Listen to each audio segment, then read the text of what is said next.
morning, and I know you're mad at me because you just gave me Jim, both barrels during the commercial break. The man in the street, and that's who we're talking to. Yeah, they'll be feeling that players are earning a fortune. Just get on with it, jump out of the fence. But I'm saying it's now time to sit at the table with all the main stakeholders and show some respect and actually listen to the players. Don't just tell them afterwards, oh, you know what, you're playing an extra round of the Champions League.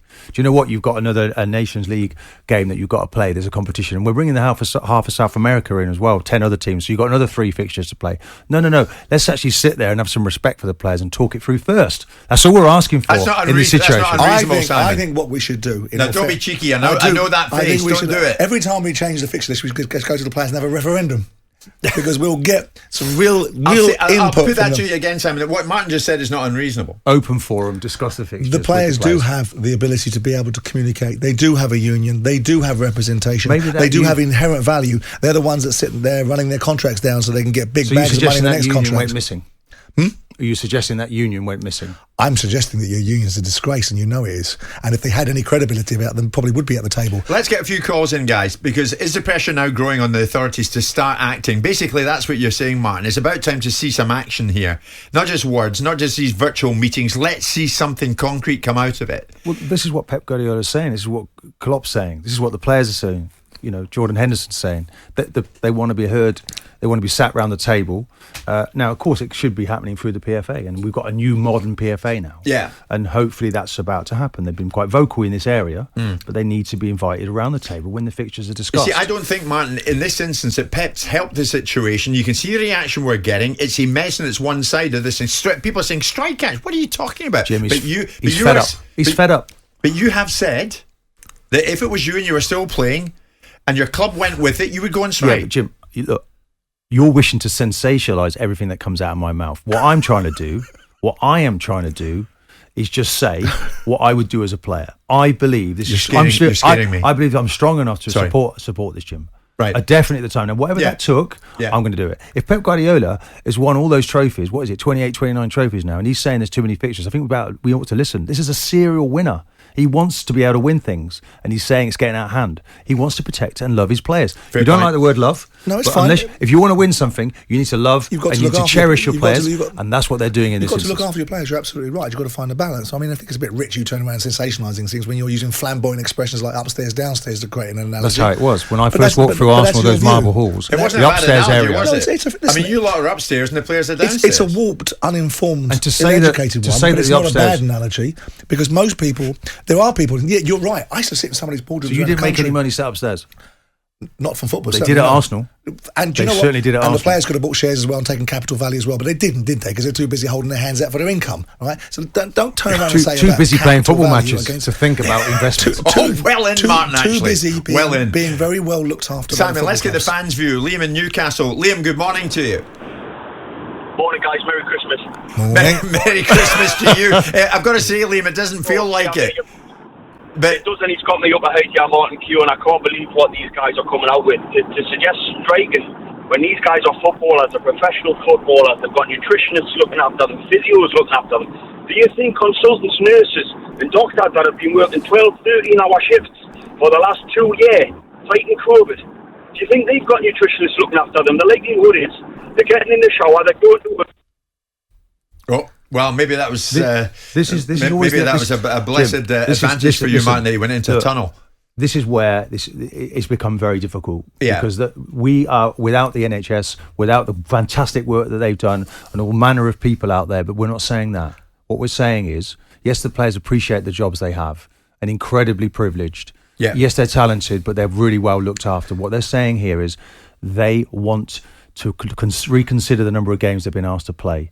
And they've been pushed into a corner, Jim. No, they want control, Martin. And I don't like the analogy. I don't like the comparison between an NHS worker and a footballer, because I understand the dynamics. It's an easy analogy. Well, I'm not making that analogy. No. I'm making the analogy about a footballer and a football person like myself looking at other football people saying, get on with it. I'm not saying get on with it because an NHS worker is working 13 hours a day. I'm saying get on with it because bloody well get on with it. Yeah, get on with it for now, but let's sit round the table. What players let's sit around the table. There's nothing wrong in that, Simon. Get on with it, but let's talk about it. But what players want, this is what they want. They want control. They want to be able to dictate the way the game is going to go. Next thing you'll know, you'll have a dynamic about how footballers should be treated ad infinitum. It's not the players who said they've gone on strike. This is a manager, by the way. No, but the manager's talking off the top of his head, and he's using it as a soundbite, and we're latching onto that, right? But that narrative will be ramped up, and they'll get ballsier and ballsier and ballsier and ballsier, and they're doing it. Now, I'm not suggesting they should be pros. I'm not suggesting they should be pros, but their voice is well heard. It's just not as heard as well as you want it to be about one particular dynamic. How many games? Let's hear Phil's voice. He's a Manchester United fan. Phil, good morning. Morning, guys. Merry Christmas. Happy Christmas, Phil. Phil, how are you, mate? Happy Christmas, Phil. I'll tell you what Martin and your pal should do. You should organise a sit-down meeting and declare at the opening you're happy to give some of your salaries back and start from that point. Yeah, maybe they are. Because, don't be silly, Martin. Maybe they are. No, come on, for goodness sake. So I don't think guys, they're looked after from their toenails up to their head. They don't even have to think. Have you got a problem with that then, Phil? Or can we have a grown-up conversation? Or are you going to start bringing money into everything? In context. Phil? Yes, I am, because they're outrageously paid. So that's a different topic, isn't it? I agree with you. I agree with you. What we're saying here is there's too many games that the players are playing. Can you understand that? Yeah, and Simon's point is they're playing the games to justify and pay the salaries. No, I don't think so. They're just loading more and more games on to pay the salaries.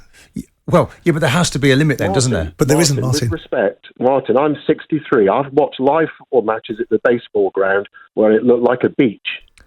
These are carpets now. These are professional sportsmen. They're told what to eat, what to drink. 2-3 games in a week, for goodness sake. I was just thinking about the other day. Children in Need raised £37 million, and a lot of the people that were featured on there didn't moan about their ailments or their short life expectancy, and a lot of people in the country raised £37 million. Some of these guys earn that in 4 years. Right, Phil, listen, Thank you for the call. Let's take one from John, who's a Nottingham Forest fan. John, good morning. Good morning, good morning, lads. How you doing? You all right, yeah? We're okay, John. Happy Christmas to you, mate. Where'd you stand on this cheers, one? Mate, cheers. Listen, I'll be honest with you now, right? I rate Martin a lot and what he says and everything. And Simon, you've got it, mate. But I'll be honest with you now, Martin. I think you're being a bit cheeky there with players, and I'll tell you why, mate. Right? Go on, John. You tell us, fella. You got squads, right? You got massive squads. No. And 23 players. Now, hang on. Let me talk, mate. Let me talk, right? You got massive squads, but you know when you go to put you have to put your squads into the league, right? Why don't the leagues make the squads so that you can make the squads bigger, so you can play more players, yeah? And also use the academy set up.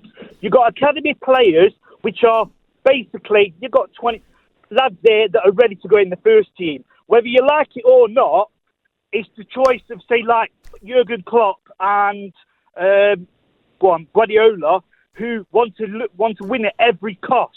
Who won't want to rotate players. They have been rotating, though, haven't they, John? Yeah. Liverpool have been rotating. They played young kids in the midfield this week. He's been playing them in the Carabao Cup. He hasn't been playing them in the league. You know what I mean? But when what you'll do when he's in the lower league of the lower end of the Carabao Cup, he plays the young lads. When they get to near the finals or the semi-finals, then he'll start bringing the big guns in. And I don't blame him for that. I don't blame him because all the clubs do it. John's basically saying the squads, Martin, aren't as stretched as you might suggest. I'm not sure what John is saying. John, make your point. I think, as John's gone. I think basically he's saying the squads are of such a size they have that to. they remain unstretched. Lots of managers will talk about they don't want the squad to be too big because they want 2 sets of 11, really.